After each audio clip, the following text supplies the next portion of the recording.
Монолит микрорайонда, Ознакай шәһәрендә Мая газетасына подписка оформить итеп йөрибез. Менә җитәләр безгә шалтыратылар. Шуларның сораулары буенча без хәзер өйләр буенча йөрибез.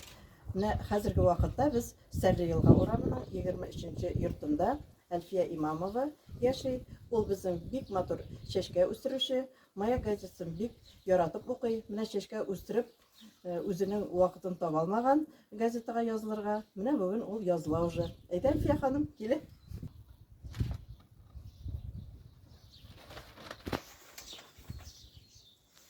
Рәхмәт әле килгәнсез.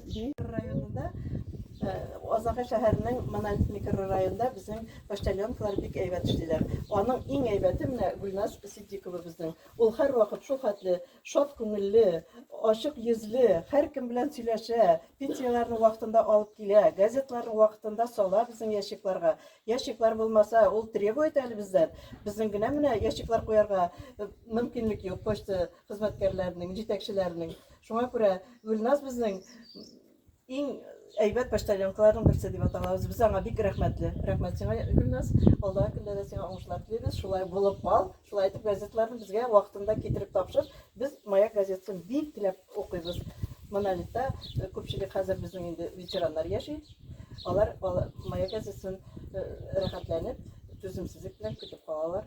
Көтеп ала Мая газетасын чыгып алып китәләр. Ящик кырыенда басып торалар. Шушы Монолит микрорайонында яшәүче халыклар. Безнең һәрбер өйдә дә менә шушындый почта ящиклары булырга тиеш. Ләкин әле менә алар бөтен өйләргә дә куелмаган.